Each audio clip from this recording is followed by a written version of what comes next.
예수님께서 조심해라, 주의해라 라는 말씀을 하시면서 오늘 말씀을 하셨습니다. 주의하셔야 됩니다. 그러니까 설교 마치고 난 다음에 전혀 엉뚱하게 알아들으시고 오해하시면 정말로 안 됩니다. 예수님께서 주의하라, 조심하라고 하셨는데 무엇을 주의하고 조심하라고 했는지 예수님의 말씀을 살펴보면서 우리의 한 해 동안의 삶을, 우리의 믿음 생활을 돌아보겠습니다. 여러분, 기초가 튼튼하거나 바로 세워져 있지 않으면 절대로 집을 제대로 세울 수가 없습니다. 그리고 기초가 잘못되어 있으면 잘못된 기초 위에 집을 세우면 반드시 무너지게 되어 있습니다. 기초가 잘못되었지만 어느 정도 집을 세웠다, 그런 법은 없습니다. 기초가 잘못되어 있으면 작게 세웠든지 크게 세웠든지 잘못된 것이고 무너지게 되어 있습니다. 특별히 잘못된 기초 위에 세워서 높게 올라가시면 반드시 패망을 맞이하게 됩니다. 예수님께서 하신 메시지의 핵심은 이겁니다. 하나님이 인정하시는 경건한 사람, 하나님이 인정하시는 경건은 올바른 동기에서 나와서 올바른 행동을 하는 것이 하나님 보시기에 경건입니다. 그런데 예수님께서 지금 주목하시는 것은 잘못된 동기에서 나와서 잘못된 행동을 했다. 이건 우리가 다 알기 때문에 문제가 되지 않습니다. 그런데 예수님께서 조심하고 경계하라고 한 것은 올바른 행동인데 잘못된 동기에서 나왔을 경우가 있기 때문에 조심하라고 하시는 것입니다. 올바른 행동을 했느냐 안 했느냐는 예수님은 문제 삼지 않습니다. 왜냐하면 예수님을 믿는 사람이라면 올바른 행동을 반드시 해야 되기 때문에 그렇습니다. 예수님을 믿는데 올바른 행동을 하지 않는 사람은 예수님께서 하신 말씀이나 복음서의 말씀을 보시면 내가 예수님을 정말로 믿고 있나? 이것을 염려해야 될 사람들입니다. 경건에 힘쓰고 믿음으로 살기를 힘쓰지 않는 사람은 내가 구원의 은혜가 나에게 있나? 이것을 염려해 봐야 된다는 것이 예수님의 말씀입니다. 거듭난 사람은 하나님 보시기에 칭찬받을 만한, 예수님께서 인정할 만한 올바른 행동을 하고 싶어하는 마음이 반드시 있습니다. 예수님께서는 그 전제하에 그런 올바른 행동과 경건한 섬김을 했을 때 너의 동기가 어디 있었느냐, 그것을 우리들에게 말씀하고 계십니다. 예수님께서 주목하시는 것은 하나님께서는 나의 중심을 보십니다. 사람들은 겉으로 드러난 나의 경건한 행동을 보지만 하나님께서는 나의 경건한 행동의 가장 깊고 은밀한 부분에 있는 나의 동기를 살피시고, 나의 동기가 하나님 보시기에 올바르지 않으면 나의 모든 경건하고 올바른 행동 자체가 하나님 앞에 아무 쓸모가 없다 말씀하고 있습니다. 레위기에 있는 말씀을 한 구절 읽겠습니다. 레위기 19장 9절에서 10절에서 이런 말씀이 있습니다. 너희가 너희 땅에서 곡식을 거둘 때에 너는 밭 모퉁이까지 다 거두지 말고 떨어진 이삭도 줍지 말라. 내 포도원의 열매를 딸 때에도 다 따지 말고 포도원에 떨어진 열매도 줍지 말고 가난한 사람과 거류민을 위하여 버려두라. 나는 너희 하나님 여호와니라. 여러분, 이것은 하나님께서 명령으로 주신 말씀입니다. 광야에서 살고 있는 이스라엘 백성들에게 약속의 땅에 들어가게 될 거다. 약속의 땅에 들어가면 너희들이 짓지 아니한 집을 얻게 될 것이고 너희들이 가꾸지 아니한 포도원과 감람나무를 얻게 될 것이다. 너희들이 파지 아니하는 우물에서 평안하게 지내게 될 것이다. 이 모든 것이 하나님께서 주신 구원의 은혜와 선물이다. 그리고 너희들이 그 땅에서 하나님의 은혜를 받은 백성으로 살 때에 지켜야 될 명령이 있는데, 가을에 추수할 때 밭을 다 베지 마라. 모퉁이는 항상 남겨두라. 그리고 네 밭을 벨 때에 떨어지는 이삭은 줍지 마라. 이것은 명령입니다. 옵션이 아닙니다. 해도 되고 안 해도 되는 게 아니라 그렇게 하라고 하신 명령입니다. 가난한 사람을 도우라는 것은 명령입니다. 불쌍하고 어려운 사람들을 섬기라는 것은 명령입니다. 하나님의 자녀들에게 마땅히 있어야 될 일입니다. 예수님께서 구제에 대해서 말씀하십니다. 마틴 루터 선생님이 이해하기 쉬운 말씀을 하셨는데요. 뜨거운 햇볕 밑에 놓여 있는 돌멩이는 뜨겁습니다. 당연하죠. 그렇기 때문에 뜨거운 햇볕을 받고 있는 돌멩이에게 뜨거워지라고 명령할 필요가 없습니다. 하나님의 은혜로 신자로 거듭난 사람은 그 마음속에 하나님의 은혜가 항상 비치고 솟아나기 때문에 가난하고 어려운 사람들을 돕는 것은 당연한 것입니다. 하나님의 자녀로 거듭났는데 내 옆에 이웃을 향해 불쌍한 마음, 교회를 향해 봉사하고 싶은 마음, 교인을 섬기려는 마음 자체가 없다. 그 사람은 내가 거듭났는지를 반성하고 돌아봐야 됩니다. 예수님께서는 우리에게 하시는 말씀이 한 차원이 높습니다. 그 구원의 은혜를 받아서 내가 교회를 위해 봉사하고 싶은 마음이 있습니다.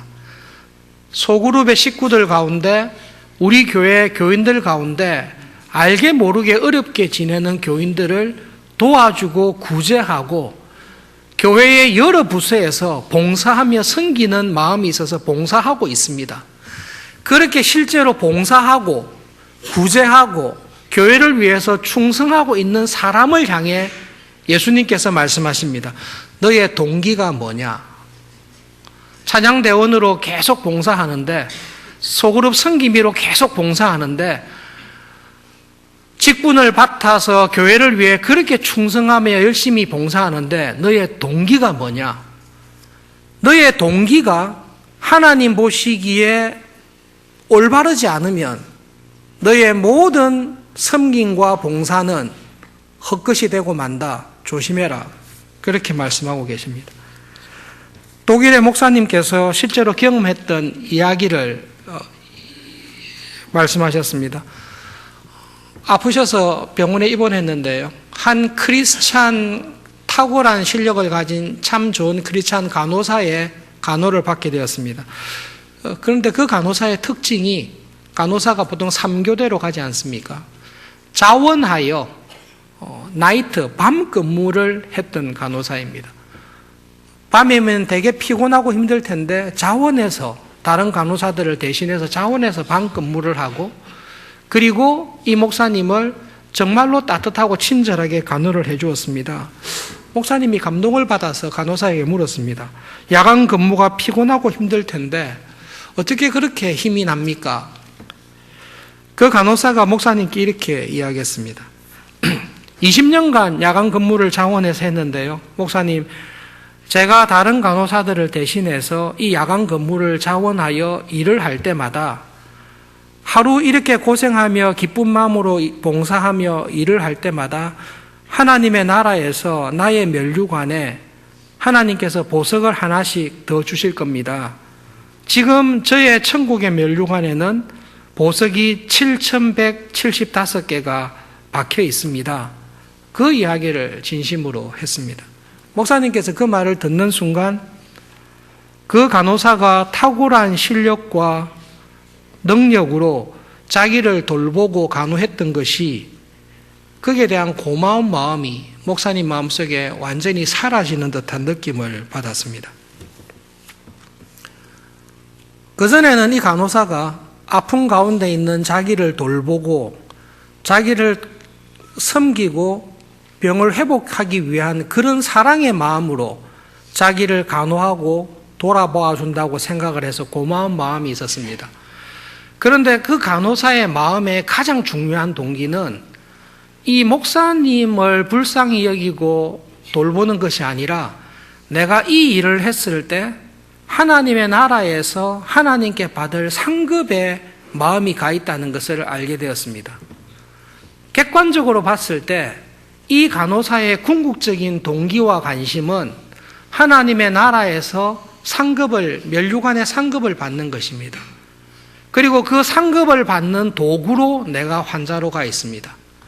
이 간호사는 지난 20년 동안 모든 환자들에게 친절하고 탁월하게 봉사를 했습니다마는 사실 이 간호사에게 모든 환자들은 하나님의 나라에서 하나님께서 자기에게 주실 상을 받게 해주는 좋은 도구들이었습니다. 기분 나쁘시더라도 이렇게 표현할 수밖에 없습니다. 그 간호사에 대한 감사하는 마음이 없어졌습니다. 우리가 잘 알고 있는 테레사 수녀님이 계십니다. 인도의 빈민촌에서 봉사하셨는데요. 간혹 테레사 수녀와 함께하는 수녀들도 감당하기 어려운 사람들이 찾아올 때가 있습니다. 여러 가지 술과 마약과 괴팍한 성격에 돌보는 수녀들조차 감당이 안 되는 사람이 올 때가 있습니다. 그럴 때 테레사 수녀님께서 함께하는 젊은 수녀들에게 이렇게 이야기했습니다. 오늘은 예수님께서 우리를 직접 찾아왔다고 생각을 합시다. 그 이야기를 했습니다. 여러분 주의해서 잘 들어보십시오. 테레사 수녀님이 한 그 말을 두 가지로 해석할 수 있습니다. 한 가지는 올바르게 해석하는 것입니다. 아무리 어렵고 힘든 사람이지만 우리가 이 귀찮고 힘든 이 사람을 예수님 안에서 같은 형제로 생각합시다. 그리고 이 예수님 안에 같은 형제인 이 사람이 너무나 많은 자기도 감당하지 못하는 어려운 가운데 저렇게 괴팍하고 난폭한 성품을 가지게 된 것을 불쌍히 여깁시다. 예수님께서 저 사람을 불쌍히 여기듯이 우리 마음속에 예수님의 마음을 가지고 예수님께서 저 사람을 대하듯이 우리가 저들을 대합시다. 오늘 우리 특별히 예수님의 마음이 우리에게 있도록 불쌍히 여기는 마음이 있도록 그 마음을 가지고 저 사람을 섬깁시다. 이것은 올바른 동기에서 그 사람을 돌보는 것입니다. 그런데 테레사 수녀가 한 말씀을 잘못된 동기로 오해할 수 있습니다. 오늘 저 사람을 마치 예수님께서 우리를 방문하신 것처럼 대합시다라고 했을 때 정말로 귀찮고 힘든데 그래도 참읍시다. 왜냐하면 저렇게 괴팍하고 어려운 사람을 우리가 꾹 참고 인내하고 봉사했을 때 우리의 저 사람을 향한 봉사와 섬김을 예수님께서 기억하시고 예수님께서 우리의 이 모든 수고를 하나님 나라에서 갚아줄 것입니다. 그러니 지금 저 사람을 예수님이 변장해 왔다고 생각합시다. 그리고 저 사람에게 잘해 줍시다. 그러면 예수님께서 마지막 날에 우리들에게 저 사람에게 잘해준 우리의 선행을 기억하시고 더 큰 상을 우리에게 줄 것입니다. 그렇게 생각할 수 있습니다. 그렇게 한다면 친절하게 대하는 이유는 그 형제에 대한 사랑이 아니라 그 사람을 불쌍히 여기고 봉사했을 때 하나님께서 나에게 갚아주실 상급이 그 사람에게 친절하게 대하는 우리의 동기입니다. 교회에서 충성 봉사할 수 있습니다. 여러 사람에게 구제하며 선행을 할 수 있습니다. 동기가 무엇입니까? 교회에 대한 사랑입니까? 형제에 대한 사랑입니까? 아니면 하나님께서 약속하시는 상급입니까? 나는 사랑의 동기로 봉사를 합니까? 하나님께서 주실 상급을 기대하면서 봉사합니까? 동기가 무엇입니까? 동기는 없습니다. 그냥 열심히 봉사합니다. 거짓말하지 마십시오. 우리는 동기를 다 가지고 있습니다.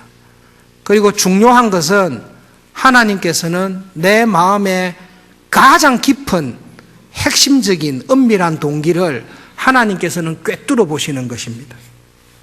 우리의 질문은 이것입니다.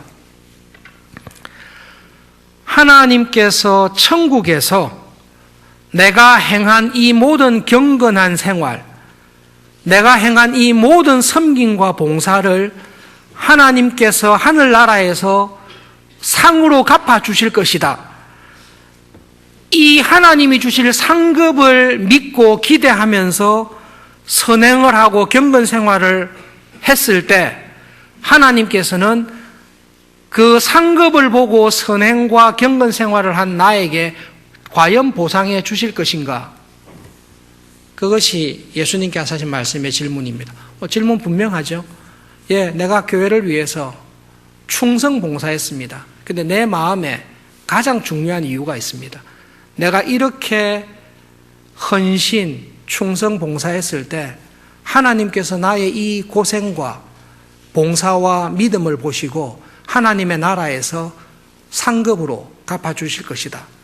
그런 마음을 가지고 경건생활과 선행에 힘썼을 때 하나님께서는 나의 그 경건과 선행을 상급으로 갚아주시겠습니까? 라는 제목입니다. 중요한 성경 구절 두 군데를 한번 찾아보겠습니다. 마태복음 25장에 있는 말씀입니다. 신약성경 44페이지쯤에 가시면 마태복음 25장 31절부터 40절까지 한 절씩 교독하겠습니다. 마태복음 25장 31절부터 40절입니다. 예수님께서 재림하셔서 우리의 삶을 평가하시는 장면이 나와 있습니다. 31절부터 교독하겠습니다. 인자가 자기 영광으로 모든 천사와 함께 올 때에 자기 영광의 보좌에 앉으리니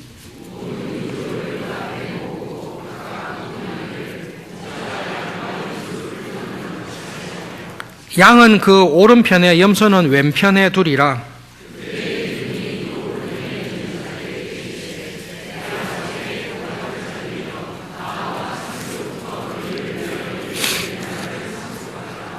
내가 줄일 때에 너희가 먹을 것을 주었고 목마를 때에 마시게 하였고 나그네 되었을 때에 영접하였고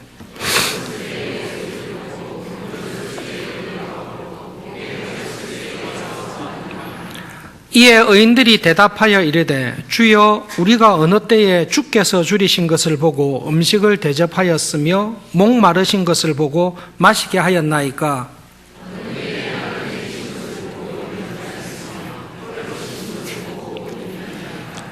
어느 때에 병드신 것이나 옥에 갇히신 것을 보고 가서 배웠나이까 하리니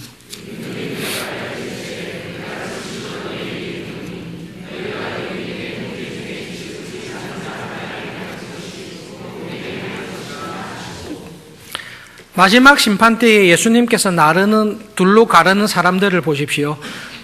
전부 다 예수님과 관계된 사람들입니다.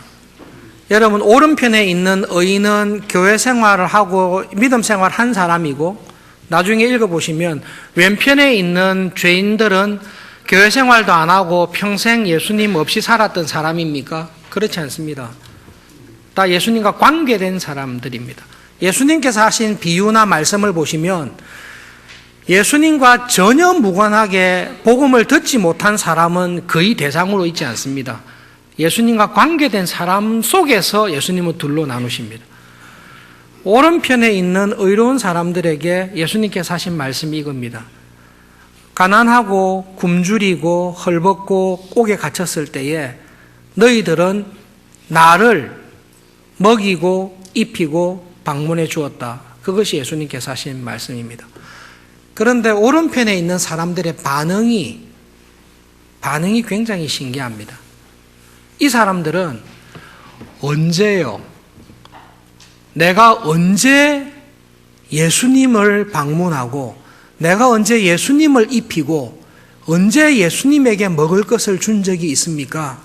저희들은 예수님을 그렇게 한 적이 한 번도 없습니다. 그 이야기를 하고 있습니다. 내가 자원하여 야간에 근무하고 내가 자원하여 이렇게 어렵고 힘든 일을 하면 천국에서 마지막 심판 때에 예수님께서 나의 이 선행과 공로를 보시고 상으로 갚아주실 거야 라고 생각했던 사람들은 이런 말을 절대로 하지 않습니다. 그런 마음을 가지고 선행을 하고 교회를 섬기고 경건 생활을 한 사람은 예수님께서 이 말을 했을 때 반드시 이렇게 말할 겁니다. 맞습니다, 예수님. 그래서 제가 야간 근무를 했습니다. 맞습니다, 예수님. 그래서 제가 죽도록 교회에서 봉사하고 충성했습니다. 맞습니다, 예수님. 제가 그 이유 때문에 다른 사람들이 그렇게 하기 힘든 섬김일을, 그렇게 하기 힘든 교회 봉사를 제가 계속했습니다. 역시 예수님께서 저를 알아주시네요. 분명히 그렇게 이야기했을 것입니다. 그런데 여러분, 이 예수님께서 칭찬한 사람들의 마음속에는 그런 마음이 전혀 없습니다. 속으로는 그렇지만 말을 그렇게 해서는 안 되지. 말까지 그렇게 하면 너무 표시나잖아. 이게 말을 이렇게 해야지. 이 사람들이 아니에요. 하나님은 속을 아십니다. 이 사람들의 말은 이겁니다. 하나님, 밭을 벨 때에 모퉁이는 베지 말라고 하셨잖아요. 떨어진 거 줍지 말라고 하셨잖아요. 가난하고 불쌍한 사람이 있으면 도와라고 명령하시지 않았습니까? 저희들은 옆에 가난한 형제가 있길래 밭에 모퉁이에 곡식을 안 베었을 뿐입니다. 그것은 저희들이 하나님의 자녀로 하나님의 명령에 마땅히 순종해야 될 일, 신자라면 당연히 해야 될 일을 했을 뿐입니다. 그러니 이 사람들의 마음에는 정말로 의아함이 있습니다. 예수님, 맞습니다. 제가 굶주리고 헐벗고 옥에 갇히고 병드는 사람을, 그런 교인들을, 소그룹 식구들을 열심히 돌보았습니다.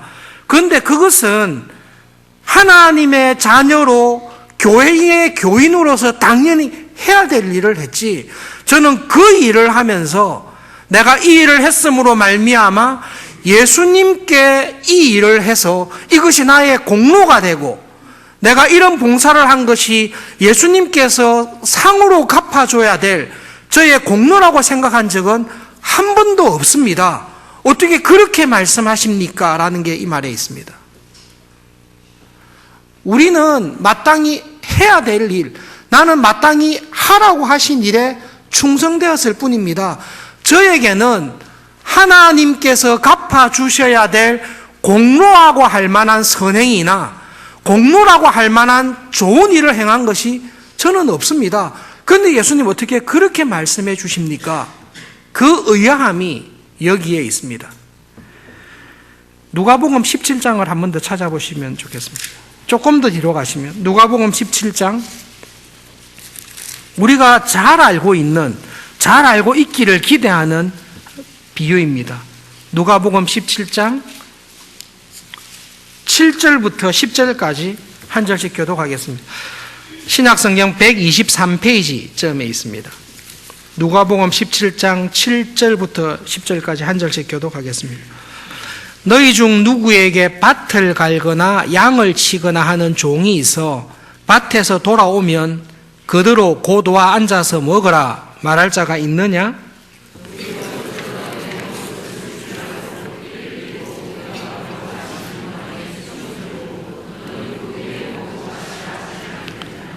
명한 대로 하였다고 종에게 감사하겠느냐?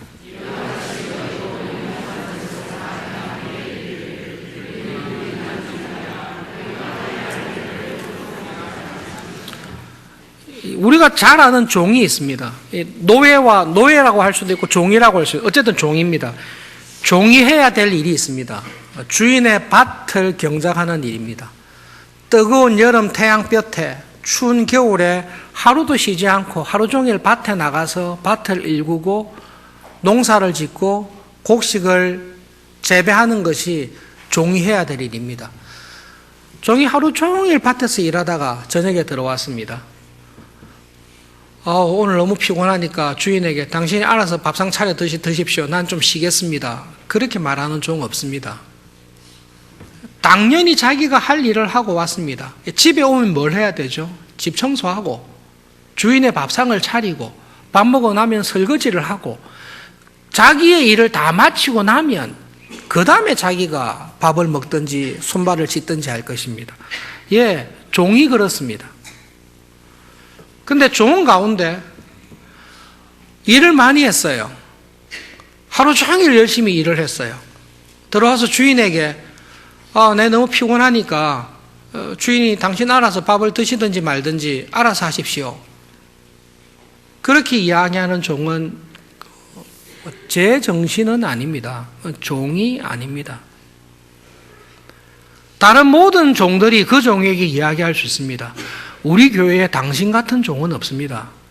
당신처럼 봉사와 헌신과 구제와 기도와 말씀과 금식에 힘쓴 그런 종은 없습니다. 당신은 정말 탁월한 종입니다. 주인이 당신에게는 사례를 하고 감사해야 됩니다. 다른 종들이 그렇게 말할 수 있습니다. 그 이야기들은 종이 주인에게 가서 내가 주인을 위해서 이렇게 봉사, 충성, 헌신했는데 내한테 상을 주십시오. 그렇게 하는 종이 있습니까? 그런 종은 상을 받을 게 아니라 벌을 받을 것입니다. 왜 그렇습니까? 이 종이 해야 될 마땅한 일입니다. 당연히 해야 될 일입니다. 내가 교회를 위해서 목회자니까요. 목회자로서 하나님의 말씀을 전하기 위해서 열심히 수고하고 봉사하고 나름대로 최선을 다했습니다. 그리고 난 다음에 하나님께 하나님 저 잘했지요. 칭찬해 주세요. 말이 됩니까? 잘할 때가 많습니까? 못해서 화가 날 때가 많습니까? 스스로 못해서 화가 날 때가 훨씬 더 많습니다. 이 종이 한 말이 많습니다. 하나님, 주인님, 저는 최선을 다했습니다마는 사실은 내가 한 모든 것을 다 보면 내가 종으로서 마땅히 해야 될 일을 했을 뿐입니다. 그런데 정확하게 보면 사실은 종으로서 해야 될 일을 정확하게 충성되게 다 해야 되는데 사실은 못할 때가 더 많았습니다. 사실은 그렇게 주인에게 상 받을 거는 고사하고 제가 유익한 종이었는지도 사실은 부끄럽습니다. 그래서 하는 말이 이겁니다. 우리는 참 무익한 종입니다. 할 일을 했을 뿐입니다. 그런데 솔직히 따지고 보면 할 일도 제대로 한 것 같지는 않습니다. 무익한 종입니다. 그 마음이 종에게 있습니다. 여러분, 이거는 사실입니다.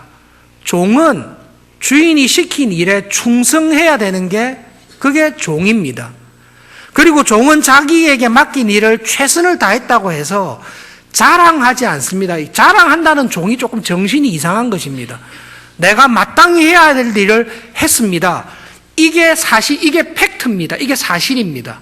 겸손은 사실을 사실대로 말하는 게 겸손입니다. 저는 종입니다. 제가 해야 될 일을 최선을 다해서 했습니다마는 그것이 저에게는 공로가 되지 않습니다. 내가 해야 될 일을 최선을 다해서 탁월하게 잘했다고 해서 이것이 나에게 공로가 되거나 주인이 칭찬할 만한 일이 전혀 아닙니다. 그냥 마땅히 해야 될 일을 했을 뿐입니다. 그런데 사실 보면 제대로 못한 것도 많아서 참 무익합니다. 사실을 사실대로 말하는 게 겸손입니다. 교만은 사실을 사실대로 말하지 않는 게 교만입니다. 내가 할 일을 다 했습니다. 그러니 주인이 나에게 상을 주셔야 됩니다. 이 정신 나간 소리입니다. 종이 무슨 상을 받습니까? 내가 한 이 모든 일이 나에게 공로가 되었습니다. 공로 같은 소리 하고 있네요. 그게 무슨 공로입니까? 종이 해야 될 일인데 우리는 해야 될 일을 할 뿐입니다. 결론이 이겁니다. 예수님께서 하신 말씀이 그거예요. 너희들이 신앙생활 할 때 하나님 말씀대로 별로 열심히 살고 싶은 마음도 없고 교회 봉사나 교인들 돌아보는 마음도 별로 없다. 그래서 나는 하나님 앞에 자랑할 만한 선행이 없다. 회개하셔야 됩니다. 탕자와 같이 살고 있다는 말인데요. 진짜 회개하셔야 됩니다. 예수님께서는 그런 사람들에게 주목하지 않습니다. 예수님께서 조심해라라고 할 때는 교회에서 경건 생활, 믿음 생활, 구제와 섬김과 봉사를 열심히 하고 있는 사랑하는 제자들을 향해서 조심해라. 왜냐하면 너가 그렇게 함으로 말미암아 오히려 올무에 빠질 수 있으니까 조심해라라고 이야기하는 것입니다. 거기서 무너지면 다 무너지는 것입니다. 무엇을 조심해야 됩니까? 너가 그렇게 교회를 위해 봉사하고 그렇게 말씀과 기도와 금식과 구제에 힘쓰고 그렇게 교회를 위해서 충성 봉사했는데 너 동기가 뭐냐? 그거를 예수님께서 딱 물으십니다. 너 무슨 동기로 그렇게 1년 동안 봉사했냐? 그렇게 물었을 때 예수님, 제가 정말로 힘들었는데 그래도 제가 이렇게 열심히 충성 봉사했을 때 이 수모와 오해를 다 받고 난 다음에 봉사했을 때 하나님의 나라에서 하나님께서 저에게 주실 상급을 기대하고 제가 참고 견뎠습니다. 그러면 너는 너의 모든 경건과 봉사가 상 받기 위해서 한 거냐? 예, 저는 정말로 그 상을 바라보면서 했습니다. 너는 다른 사람에게 보이려고 선행을 했듯이 하나님에게 쇼업하기 위해서, 보여주기 위해서 선행을 했구나. 이미 내가 봤으니까 네 상은 받았다. 딱 끊어버리십니다. 굉장히 무서운 말씀입니다. 이미 너는 너 상을 받았다고. 네가 원하는 상이 뭐냐? 내가 봐주기 원하는 거지. 그래, 나는 중심을 보는데 내가 봤다고. 네 중심이 그렇다는 걸 봤다고. 너는 나하고 상관없다고.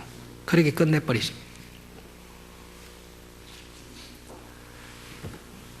내가 행한 모든 경건이 하나님 앞에서 공로가 될 수 있는 사람은 아무도 없습니다. 여러분, 이거는 신앙의 기본입니다. 내가 행한 모든 선행과 믿음과 봉사가 하나님 앞에 공로가 되지 않습니다. 우리가 하는 모든 일은 종으로서 마땅히 당연히 반드시 해야 될 일을 하는 것뿐입니다. 하나님께서 어떤 선행을 보시고 와, 이거는 내가 갚아줄 수밖에 없다. 이거는 내가 완전히 빚을 졌기 때문에 이 공로를 분명히 인정하고 이 공로에 대해서 내가 반드시 상급을 줘야 되겠다라는 공로는 예수님께서 오셔서 율법에 순종하시고 예수님께서 행하셨던 그 일만이 하나님 아버지가 갚아줘야 될 유일한 공로입니다. 그 외에 모든 우리가 하는 공로는 하나님 앞에서 공로가 되지 않습니다. 그래서 예수님께서 산상수훈에서 말씀하면서 조심해라. 조심해라. 네가 하는 선행과 경건과 모든 믿음 생활이 하나님 앞에서 공로가 될 수 있을 것이라고 생각하는 그 시험에서 조심해라. 우리가 하는 모든 것은 마땅히 해야 할 바요, 해야 하는 일이요.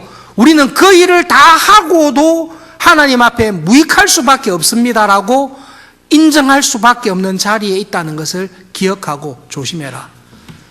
그런데 열심히 일하는 사람에게 마귀가 와서 부추깁니다. 왜냐하면 우리의 본성에는 권선징악, 인과응보라는 마귀의 원리가 딱 들어와 있기 때문에 그렇습니다.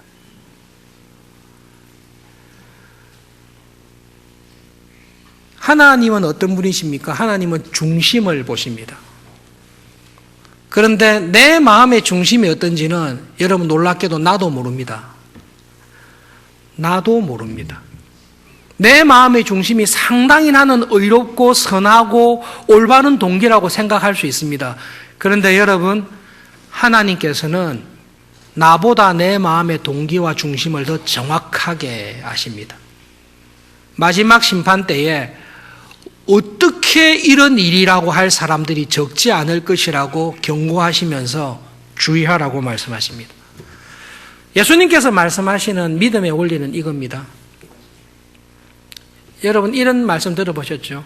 하나님께서 나에게 베푸시는 모든 것은 하나님의 은혜 위에 하나님의 은혜를 더해 주시는 것입니다.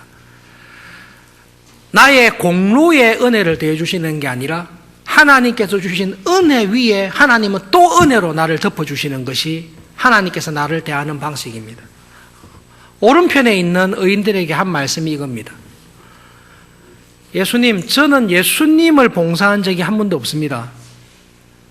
하나님의 거듭난 자녀로 어려운 형제들, 요양원에, 병원에 경제적으로 어렵고 감정적으로 힘든 가운데 지내고 있는 소그룹 식구들, 어르신들, 청년들을 같은 교회의 지체로 불쌍히 여겨서 저는 제가 할 일을 했을 뿐입니다. 그런데 그 형제를, 그분을 불쌍히 여기는 마음, 돕고 싶어하는 마음은 사실은 하나님께서 주신 것입니다. 예, 하나님의 자녀로 거듭난 사람에게는 이 마음을 주십니다. 그러므로 이 마음이 없는 사람은 회개하셔야 됩니다.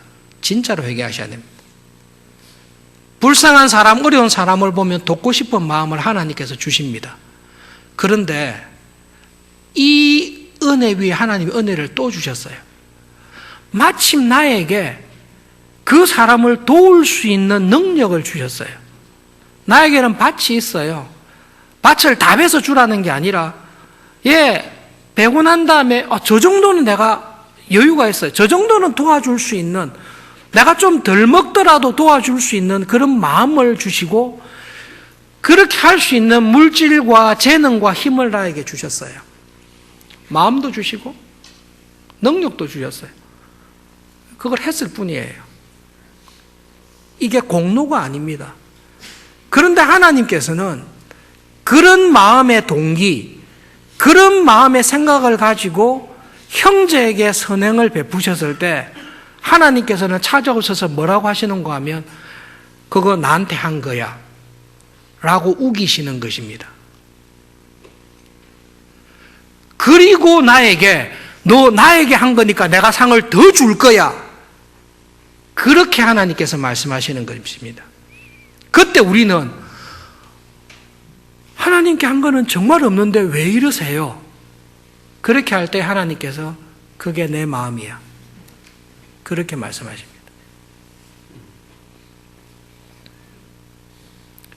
마음 자체가 달라요. 내가 이 사람을 구제하면 하나님께서 갚아주실 거야, 오케이, 그거를 계산해서 하잖아요. 하나님은 그 마음의 중심을 꿰뚫어 보십니다. 믿음과 은혜를 잘 알면 이 믿음과 은혜가 우리를 자유하게 합니다. 여러분, 이 말씀을 듣고 머리 빠지겠다, 이거 어떻게 해야 되지? 한 발만 옆으로 돌리면 공로가 될 것 같고, 한 발만 옆으로 돌면 은혜가 될 것 같은데 어떻게 찾아가지? 이렇게 하실 필요 없어요. 그냥 하나님의 은혜 가운데 거하시면 돼요. 그게 하나님께서 우리에게 주시는 은혜의 자유함입니다. 그러면 교회를 위해 봉사하는 것, 말씀과 기도와 금식과 구제에 애를 쓰는 게 나에게 짐이 되지 않습니다. 뭐가 됩니까? 우리가 배우는 하이델베르그 교리문답의 그 주제처럼 죄와 비참에 빠져있던 나를 하나님의 은혜로 구원하셨습니다. 내가 이 은혜 안에 있습니다. 그러므로 이 은혜 안에 있는 나에게서 나오는 모든 것은 감사입니다. 이 모든 게 감사로 나옵니다. 감사로 나오는 사람에게는 공로가 없습니다. 그런데 은혜를 모르는 사람은 자기가 하는 모든 경건과 선행이 자기의 공로가 됩니다. 마지막 심판대 앞에서 자기의 공로로, 자기의 의로 신앙생활 했던 사람을 하나님은 폭로하시고 바깥 어두운 데 이를 갈도록 쫓아내실 것입니다. 하나님은 아십니다. 내가 속고 있을 수 있습니다. 2015년 한 해를 돌아보면서 하나님 앞에서, 하나님, 마땅히 해야 될 일에 제가 정말로 착하고 충성된 종으로 살았는지 하나님 앞에서 돌아봅니다. 사실은 우리에게 공로는 없습니다. 공로가 있다라고 생각하십니까? 저분이야말로 정말 하나님께 공로가 있을 것이다 라고 생각하는 교인이 있습니까? 아무도 없습니다. 예수님의 순종과 죽으심 말고는 하나님이 갚아야 될 공로를 가지고 있는 사람은 아무도 없습니다. 하나님께서 우리에게 하시는 일이 있습니다. 은혜 위에 은혜로 우리를 더해 주십니다. 그러나 그것조차 우리가 요구하거나 주장할 수 있는 일은 아닙니다. 예수님께서 우리에게 각 사람에게 말씀하십니다. 선한 일에 힘을 쓰십시오. 선한 일에 힘을 쓰십시오. 그리고 선한 일을 할 때에 조심하십시오. 경건하고 거룩한 일에 힘쓸 때 조심하십시오. 그것이 여러분의 공로가 되지 않도록 조심하십시오. 하나님은 은혜 위에 은혜로 우리를 갚아주시는 분입니다. 기도하겠습니다.